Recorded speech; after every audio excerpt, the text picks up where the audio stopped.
Hi, everyone. Welcome back to the Change Your Mind podcast. I'm your host, Kris Ashley. We explore the intersection between personal development, spirituality, and science. And I think we're going to hit on most of those topics today, which is really exciting.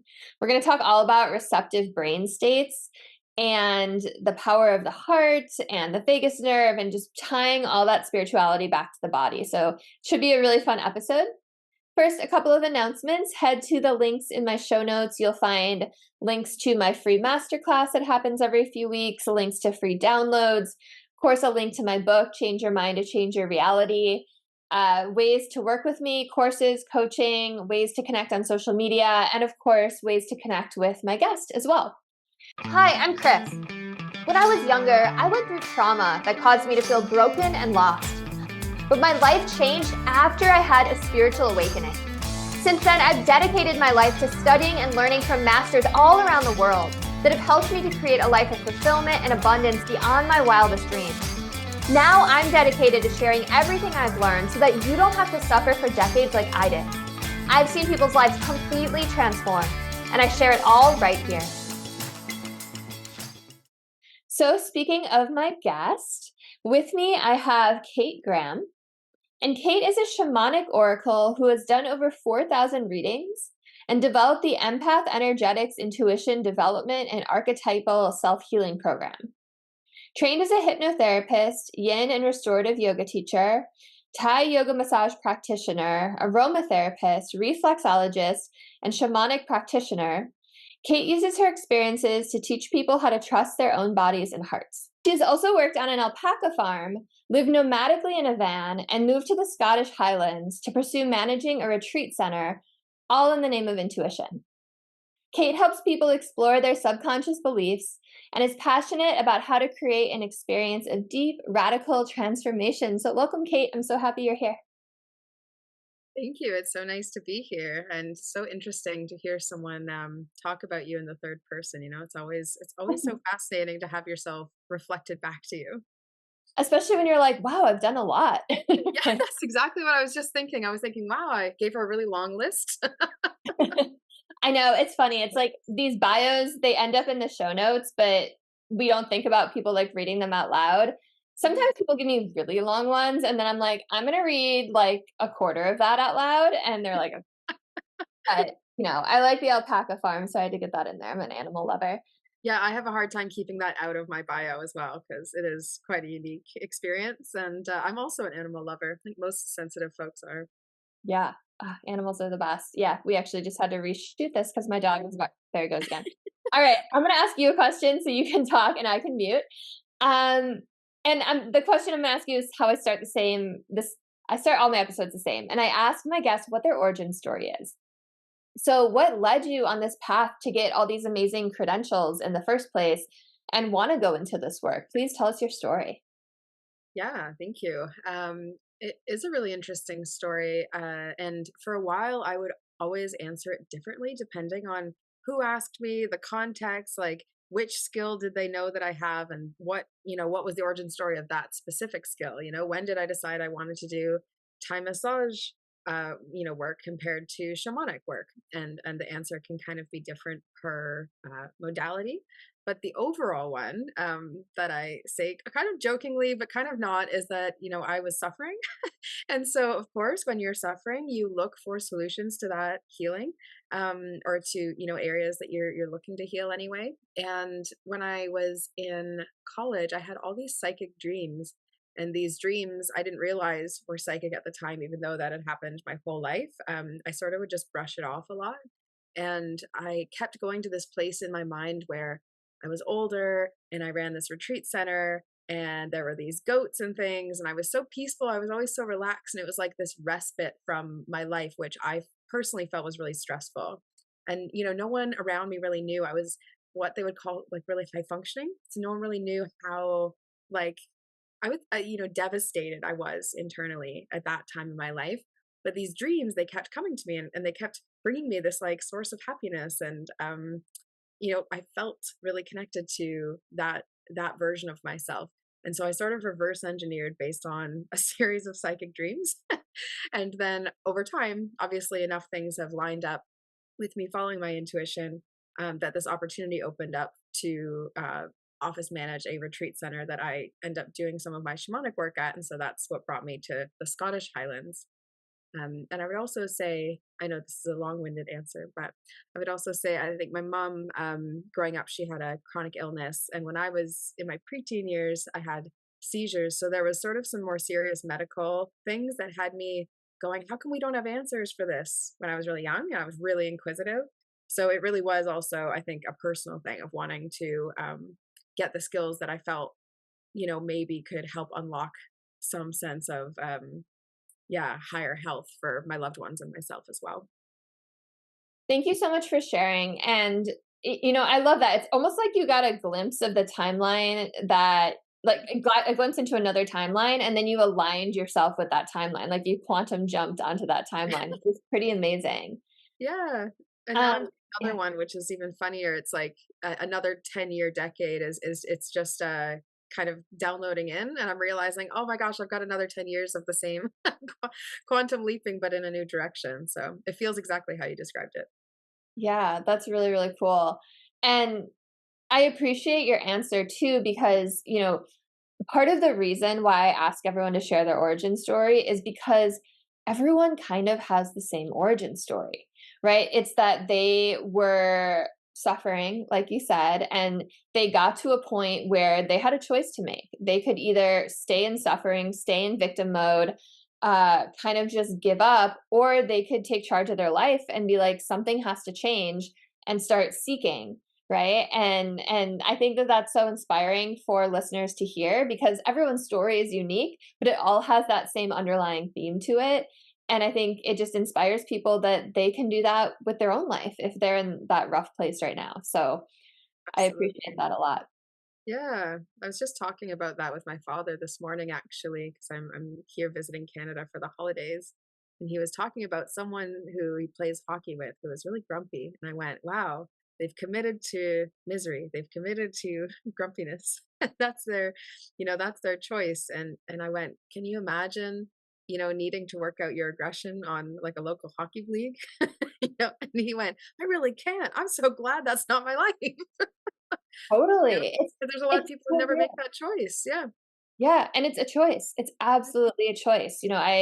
I know people in my own life, family members who have made that choice, and every time you talk to them, it's just this list of grievances and just negativity, and just like every outlook is negative. And by the way, those people, bad things keep happening to them. It's like one after another, and you're like, I just want to shake you, because if you could just step outside of yourself and see that your attitude is bringing so much of this on. Mhm. Invites you to react that way to life, and so then even a situation that's neutral is gonna come in and be seemingly chaotic or, yeah, misery ridden, and, it's really incredible. They really do say neuroception's everything. It's like how that person reacts. So I feel for people too. I feel for, the people who are walking through their life really stressed and reactive to everything, and everything around them feels like it's against them. That's a really high state to live in of maybe needing to be really vigilant or tense kind of to react to how you see the world being pointed at you, honestly. Absolutely. It's like you have to attack before you're attacked, right? It's like Yeah. always being on guard. And by the way, it's interesting that you said situations that are neutral, because I believe every situation is neutral, Me right? too. Everything that happens is neutral. It's like you place meaning on top of it. Absolutely, absolutely. Yeah, I say that a lot. It's our own reaction to anything that has any importance, because that's how we're going to interpret that information. Then, therefore, it changes our decision making. And bridging into the work that I do, it's all in the subconscious mind. It's like what causes us to even react that way in the first place. What causes you to believe that something happening is either good or bad? How do you, like, when does that trace down? Where did that reaction come from? Was it because your mom said that thing was bad when you were 2 years old? You just intook it as straight fact information, right? It's really fascinating to see the loops where these beliefs and understandings of the world even connect, that shape how we then make those choices later on. It's really interesting. Totally. And And it doesn't even have to be, like, big traumas or anything. It's like you just Mhm. said, like, someone had an opinion, like an adult you grew up around, and especially when you're under the age of 7, you're just downloading information. You're literally a sponge. Mhm. Yeah, and a lot of the memories that I get, people will share with me when we're in these deeper hypnotherapy sessions. A lot of the memories they'll share, it's mind blowing how simple the situation was. Like I had one recently, a client was with a story that when her mom was needing to head out, they were going to some event or something, and she was definitely like under two, and she needed her diaper changed. And her mom was so frustrated with her because she needed to go somewhere.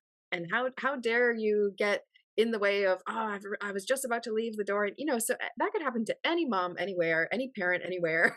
you know, I need to get out the door. Oh, this is irritating. I have to stop and help this child of mine, before I leave when I wasn't planning on.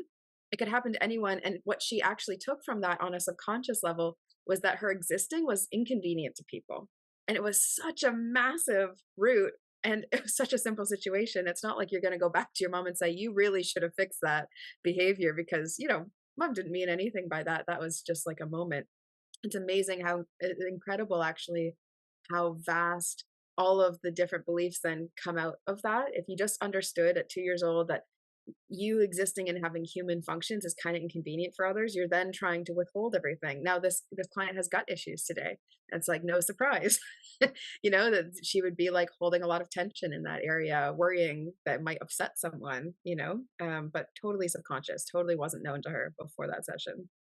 That's wild. And also, as someone who's 8.5 months pregnant, a lot of freaking pressure, right?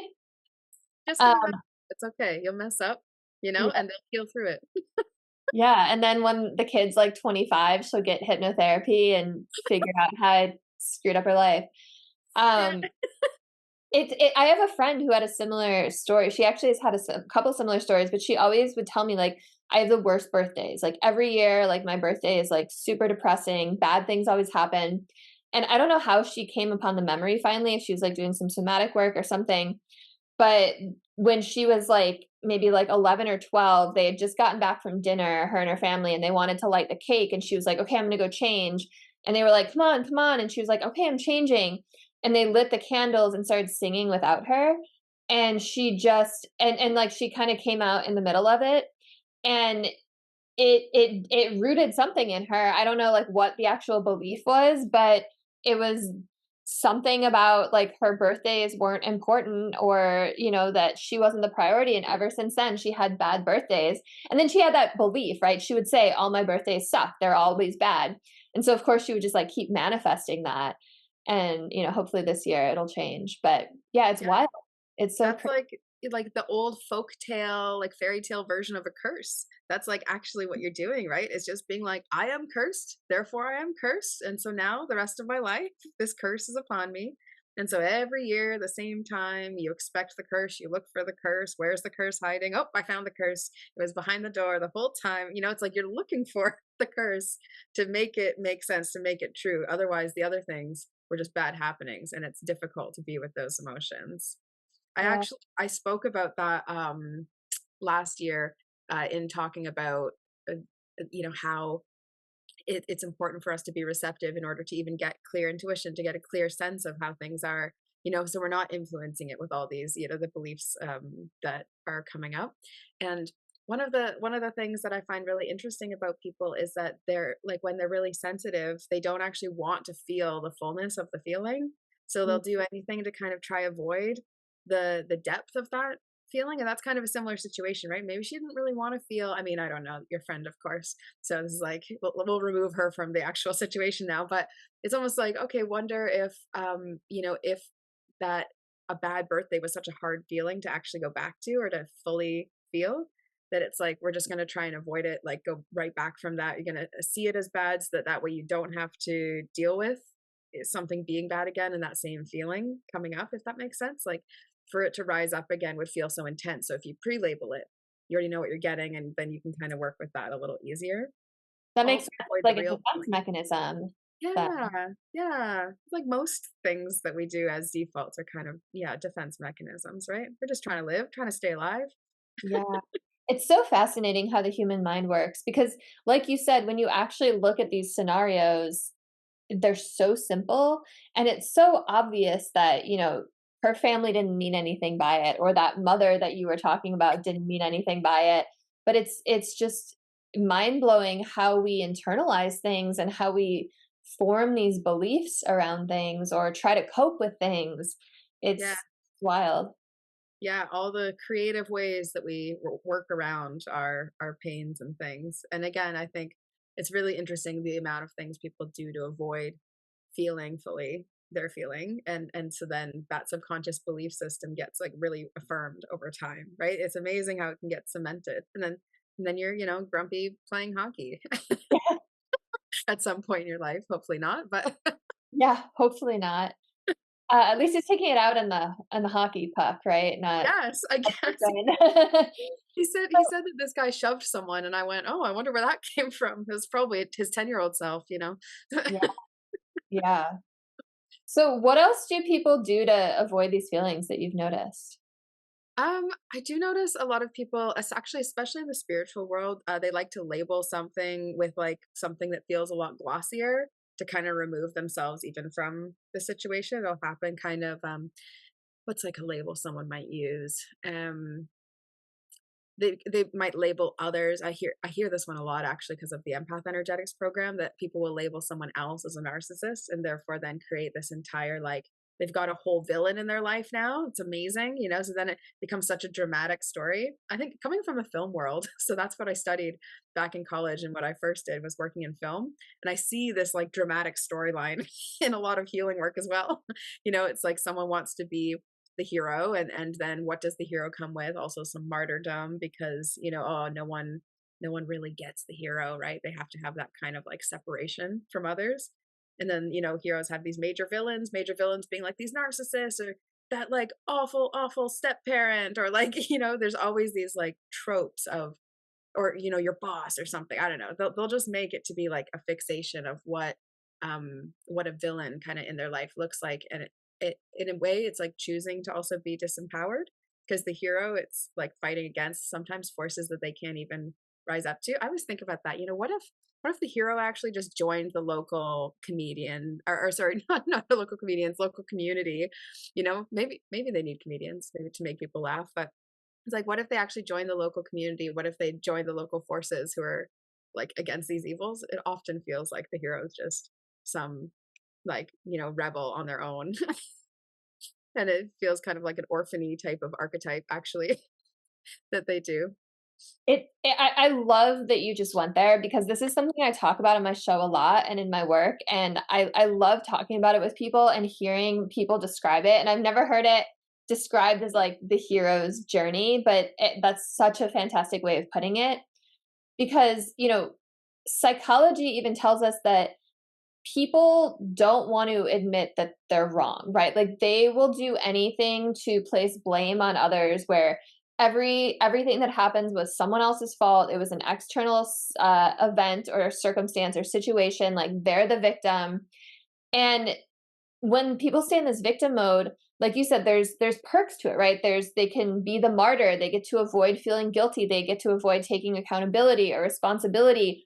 Sometimes they get pity, right? Sometimes they get attention, like all of these things. But what they don't get is they don't get to step into their own power, like you said, and like take charge of their own healing.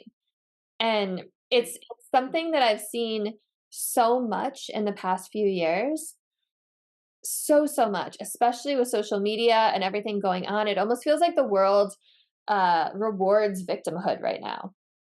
Yeah, And it's like we bond over the connection of things that are difficult for us, but then it goes to an extreme somewhere. It becomes everyone's identities. So your challenges are who you are, and that doesn't make any sense. On a soul level, it makes no sense. exactly. Yeah. No, I think that that's so well said, that it becomes their identity. And Mhm. and then that's really hard to even have a conversation about because then they feel like their identity is being attacked, right? A lot of my work, Chris, is really attacking identities. So I know the feeling. It's my clients will say, sometimes you're like a feather, And sometimes you're like a punch because it feels like a lot to separate from the selves that we thought we were. And so I think that's also why I end up doing archetypal self healing in the empath program, because it's like, yeah, these sensitive people kind of forget who they are. So they need to actually know different aspects of themselves in order to come back to even focusing on that, not blaming the outside world. Because that is what I notice a lot. I did a lot of thinking on these highly sensitive people. They can pick up on so much. They're so wise in so many ways. And yet everything is against them, and life is really hard for them, and they're always complaining about being sensitive. It made no sense to me. And then I started understanding, okay, what is it that they're actually really focused on being their problems? Like how do they view it kind of themselves? And often it was this kind of pointing at other people or saying this is always going to happen to me. I'm just built this way, therefore that.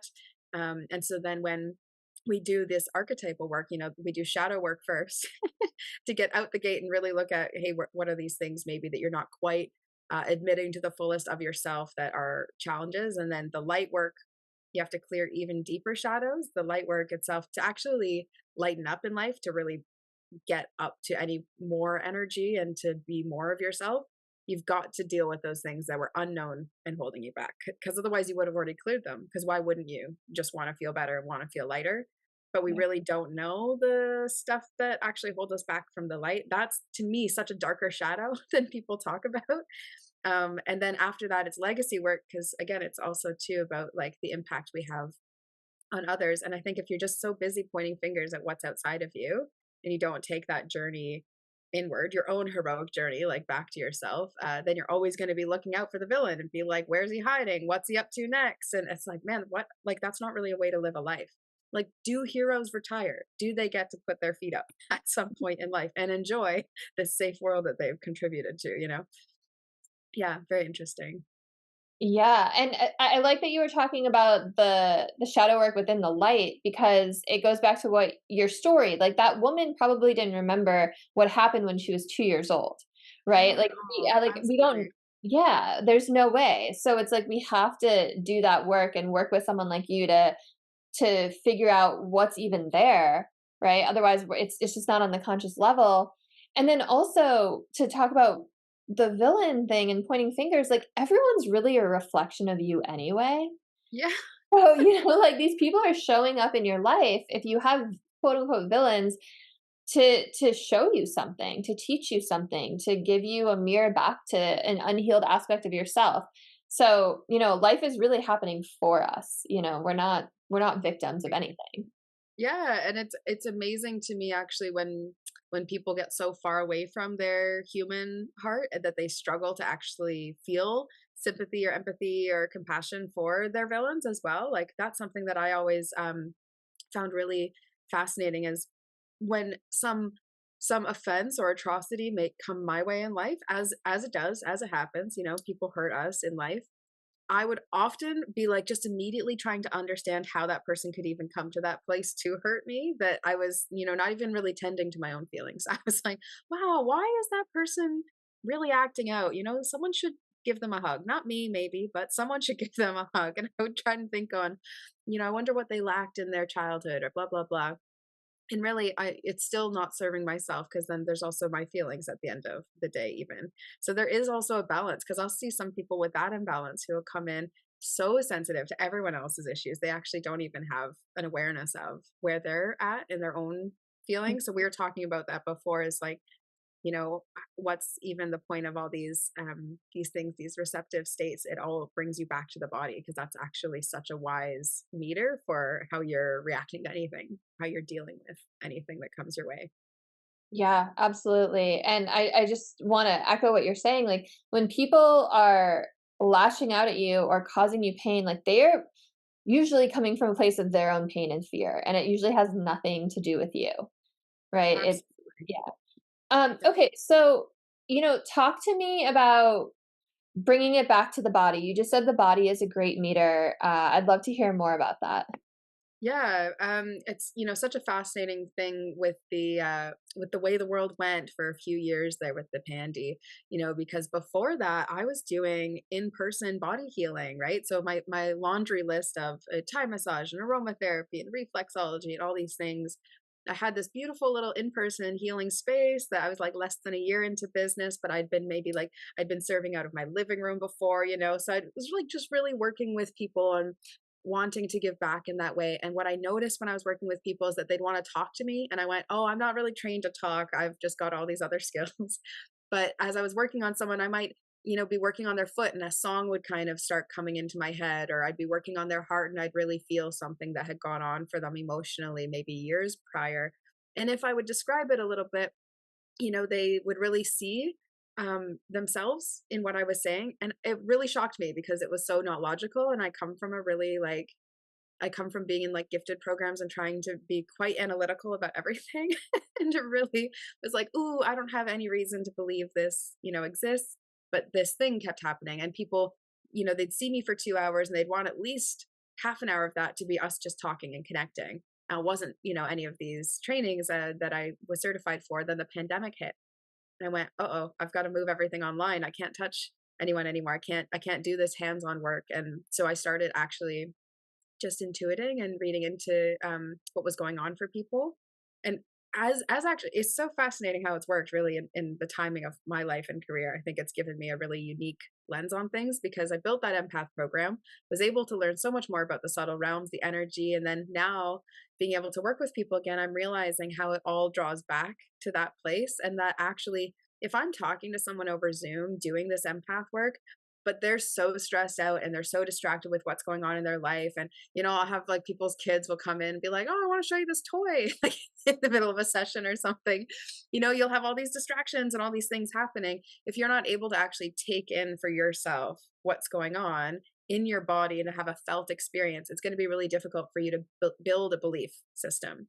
So the reason that hypnotherapy works so well is because people get into a relaxed state. That relaxed state allows them to then really be with and feel these things without interruptions of what am I doing? What am I getting for groceries?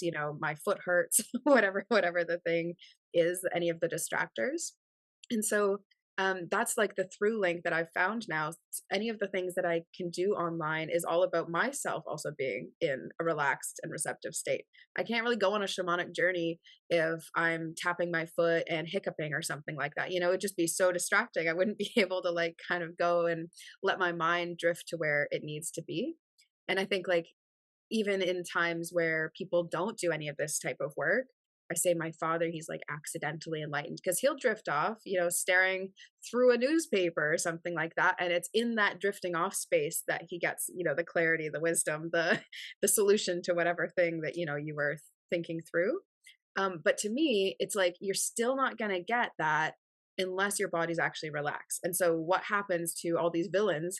They're acting out of traumatic states. Like I would say narcissistic folk are acting out of some trauma state that they built as a kid that was like, if you really make everything about you, or if you only see things through your lens, that protects you. Because if you were to start feeling into, maybe their parents were fighting, and if they started feeling into that fight, they would really be torn apart. Okay, then I'm just going to focus on me. That person learns over time that this is, like you said before, it's a defense mechanism that then becomes like an ingrained choice, like an identity that people choose. So it's in that kind of, most people when they do a spiritual journey, they have to dissemble, their identity a little bit. I think that's really important. It's like you've got to untether these things in order to figure out what is actually remaining. And then you're not going to be able to feel that stuff until you have less interruptions in the way, being like, I'm like this, or this is my current issue, or my suffering looks exactly like this, and that's the way it has to stay, right? My birthday's going to be bad every year. That's a choice, that will stretch out over time. If you took that belief away, then it's just a neutral experience. And hopefully with neutral experiences, we would then build maybe positive emotions and positive feelings. People like those, right?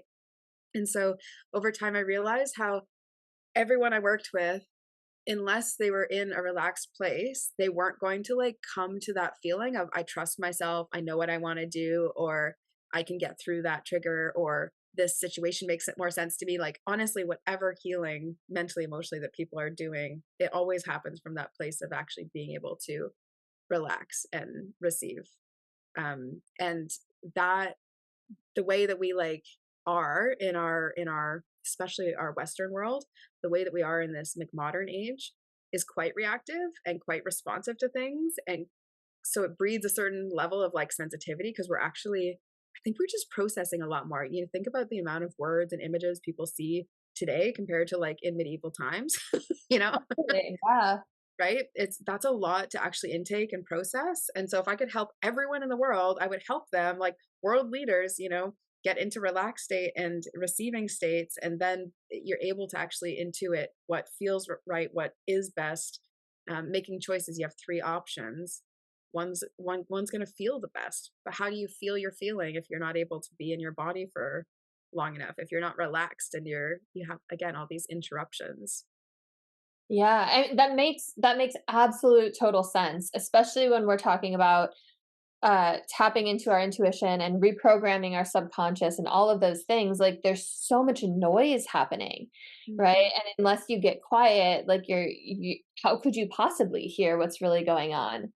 And Exactly. also while you were talking, it just made me think about how like we're born perfect, right? And like healing is more like unlearning things, right? It's like undoing all this conditioning, this crap that's just been like piled on top of us, like adults' opinions, but also like societal opinions and cultural conditioning. And yeah, it's yeah.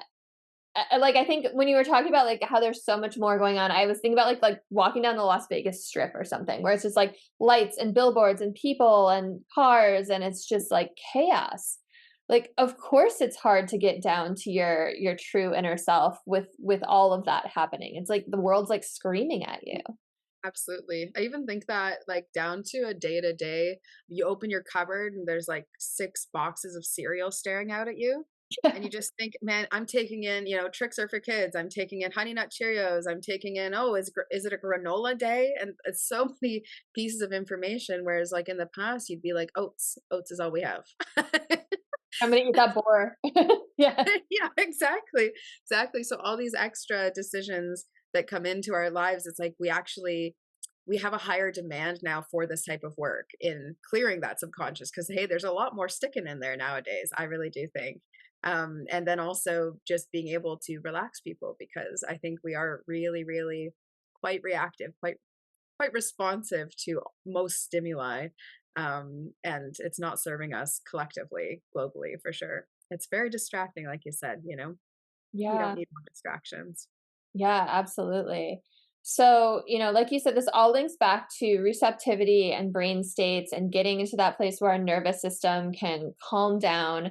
And then we get to tap into these higher states of enlightenment and intuition and even genius, right?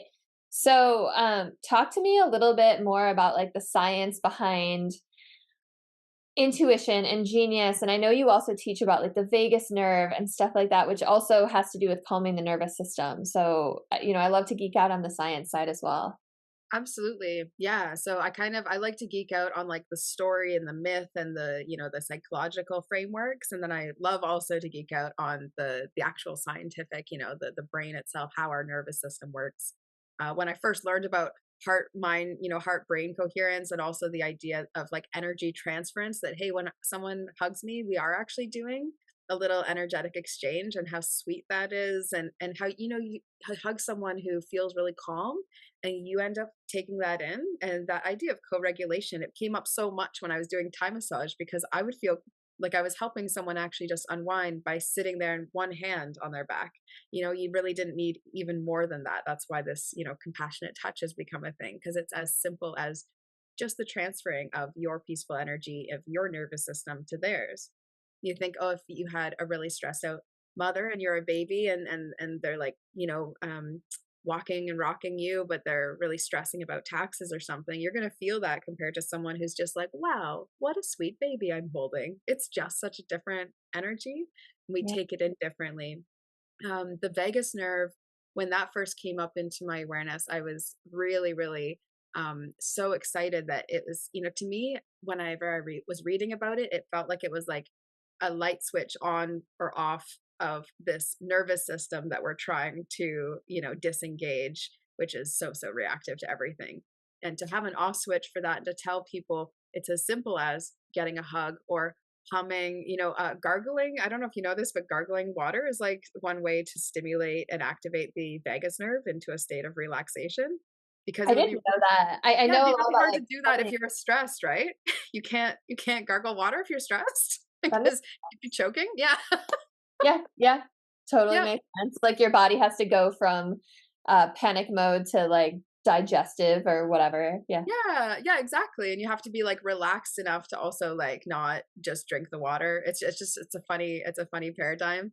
Humming, like, low humming, which is really interesting. I love to sing all the time, so it gave me permission to be like, "I'm just activating my vagus nerve." Yeah. But it was so fascinating to me because, we realize how many receptor points, that are major there are in the body versus just the brain as far as these electrical signals and nerve signals go. Nerve and electricity, like the combination between those two things is really endlessly fascinating for me. So I love thinking of the body as a machine. And when Mhm. I had seizures when I was a kid, they would be absent seizures. So my brain would sort of check out. And it was almost like my computer system inside my brain, it was like doing a refresh. It was like it was shutting down. And then, you could see something on the screen and come back up, and we're like, okay, where are we? Okay, we've got some of these same windows open. That's cool. And just try to, put everything together. When I realized the vagus nerve, if I had had these tools when I was a kid, I really wonder, would I have stressed out enough that it would even have caused a seizure? Or could I have actually like stopped that engagement of activity every time? So cool to me. Any vagus nerve technique, I think, really opens up your ability to release that nervous system buzz, that distraction, that we were talking about. Yeah, yeah, absolutely. So wait, okay, what kind of okay, you had the absent-minded seizures, you just piqued my Yeah. interest because I know a couple people who have those types of seizures. Yeah. So so do you think it has to they're brought on by stress? Is that what you're saying? So yeah, so when I was younger, that was what I was told about mine. So I had girls were bullying me at school. Girls were really like harsh to me, and I was really stressed out. We'd moved cities like a really decent distance, maybe like a couple years before that, and then it's preteen times, right? So you have hormonal shifts and stuff like that, and it Yeah. is more common for females at that age to also develop that type of seizure. So it is very much stress related. And she gave me actually my doctor at the time, she gave me this book that Mean Girls was based off of. And I don't know if you know this, but Mean Girls, the fictional movie, was based off a nonfiction book about like high school cliques and things like this. And so at this young age, yeah, it's so crazy. I didn't know this either. But it's really interesting. It was like where different people sit, and it was trying to help me like understand social dynamics and why people might be acting the way that they were, peers around me. But it was really interesting. It would happen way more often if there was a lot of stress going on. My brain would sort of just leave this world. And nowadays, that's my work is helping people leave that like super conscious state of mind and just go. So I joke now with my shamanic friends that that was just me going to the non-ordinary realm. I just didn't come back with anything. I just didn't know I'd left. Yeah, it's come full circle too.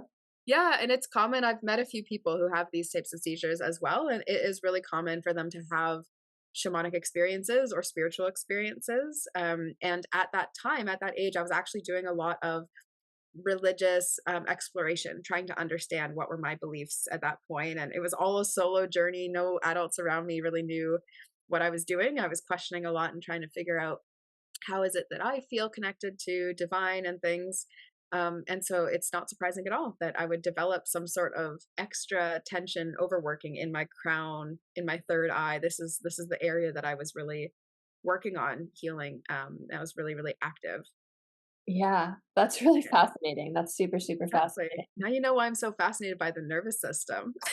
Yeah, From an early age, I was like, how is this happening? Am I short circuiting?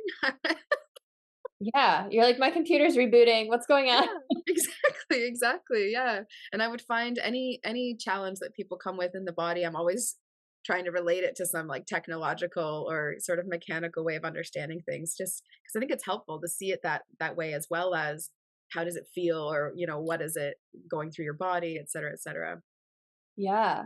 Yeah. So so what haven't we talked about yet when it relates to the body and the nervous system or even archetypal self-healing that you feel is really important to get out to listeners? I think what's really, really important is that people approach their healing work and their discovery of self with as much as they can, a feeling of lightness and curiosity. Because what I notice in the healing realm is a lot of seriousness, a lot of black and white. I need to know exactly why this is the way it is, and I need to solve this thing forever. And like the journey, and they say that, the journey is greater than the destination, but it's the journey and the joy, I think, of self discovery along the way that really is why we are alive, like why we are here, why we feel pain. It's so that we oscillate. It's not so that we stay stuck or that we ascend and then stay basically in the clouds our whole rest of our lifetime and, think that we're above everyone. It's like 0% about that. And I see a lot of that in the spiritual world and online, and it keeps people running at a really like high anxious frequency because it's like you're always trying to be something that's outside of yourself. And so this divine connection and this peace that we are seeking outside of ourselves, it super super resides within us. And so the only thing that I would tell people is just if you can lighten up and be curious, then it's going to have that process be a lot less painful. It's not ripping off band-aids, right? It's like, I don't know, how would you do it if you were going to not just rip off a band-aid? What's the softer way of that? Like Oh, taking a no, because it baseball? sounds painful to go really slow with a Band-Aid, I but know, right? That's not a good metaphor for what I'm saying then. but I totally understand what you're saying. Yeah, up until the Band-Aid. Well, maybe if we keep working at it, we'll find the right meta because Comment below if you can finish my metaphor for me. yeah, exactly, exactly, and I have, like, total pregnancy brain, so I'm, like, not the right person to be, like, You're trying to come you're up no with help right right now. Yeah, now. yeah. No help at all. But it makes me think about, like, how everything is a spiral, right? Like, we keep coming back to those lessons or those truths, and I know what you're talking about with that. It's almost like a little bit of spiritual ego that can happen, where Mhm. it's like, "Oh, I've healed this thing, like, I'm enlightened, I've got this," but, like, life keeps happening, right? Yeah, And there's gonna be challenges, there's gonna be adversities, and, sometimes it's a little bit of a knock when you confront a similar situation and you're like, "Oh, maybe I didn't fully heal from that," right? Maybe yeah. there's more work to do. And Yeah, fully healed is such a ruse in and of itself, right? The fully healed is just a phrase that makes me laugh, what's the yeah, point in that? right. If we were fully healed, we would be on the other side, right? But, I like mean, you gotta think, right? yeah. Something crazy would happen. So you're Yeah, probably not there yet. yeah, like, I feel like yeah, yeah, yeah, it's interesting. I have so much to say about this. Like, I have a brother-in-law who meditates, like, for 5 hours every day, and he spends all this time with Buddhist monks, and I think it's so cool, but I'm also like, I don't know if I could do that because I chose to come here and be this imperfect human right now to learn all these lessons and to level up and to learn more about myself in the process. Like you said, it's like the journey, right? Like when we're in the midst of this 3D world, like that's when we're learning and growing, right? Like when Absolutely. challenges happen and when we're curious and when we're seeking truths and when we're discovering new teachings and discovering new healing modalities and discovering new people on our path, right? That's kind of like the richness of life, right? It's true. It's like, well, going back to the hero, right? It's like, would we see Hercules as a hero if there weren't any of these trials or tribulations? If there weren't any monsters that needed to be slain, along the way? Would we even be able to see him as a hero? It's through that challenge that you can actually, yeah, grow into your life purpose. And I love the idea of just being able to be somewhere peaceful and meditate, and perhaps there's some really deep thought and philosophies that are going to come out of that time. I, like you though, I think am called in these directions. We all have like a soul, mission. I'm called in these directions to go into stuff that feels super challenging. Like I had a vision come through last summer that has stayed with me since, about starting and investing and supporting in an orphanage. I'm like, that's going to be really rough. My little heart is going to have such a hard time with that. And that's going to take a lot of work. And there's going to be a lot of like, um, hurdles. That's just so different from what I currently do. But you step towards it knowing, hey, this is part of what you're here to figure out, to be imperfect, to stumble along the way, and then that's how you learn how to, keep running down the hill. And all of this stuff happens only by doing and not by sitting and analyzing or saying, checked, I'm healed, I'm fully healed now, or this person gave me a certificate and therefore I am, blah, blah, blah, blah, blah. Or It's I've in read the these books. Yeah, exactly, exactly. It's, there's so much books can give us, and then there's so much life that, will teach us perhaps sometimes the opposite. Totally. And, just think about your orphanage example. I've found, at least in my life, that I've done all of this different type of work, right? I taught English, I worked in tech, I ran yoga teacher trainings, I'm a coach, I'm an author. But I've found that they all, like, now that I'm where I am, I understand why I needed to do each of those things, because they all brought this important piece into my journey. And you're like totally nodding, like you get it, right? And it's Yes. they're seemingly unrelated, but it's like you get that to that point where, like, oh, I get why I had to go through that now or do that now, right? Absolutely. Like when I was a virtual assistant, every single one of my clients was teaching me a very specific, important skill and quality that I was going to need for my own business later. Right. Yeah. And working at the alpaca farm, like there are so many valuable things that I had in that moment of life. And that's now a story that, stays with me, carries through. I lived in my van and then now I'm living abroad overseas. There's this like the way that, if I wrote down all the jobs that I have worked some strange, unique, and been a very dynamic, very storied life for only being 31.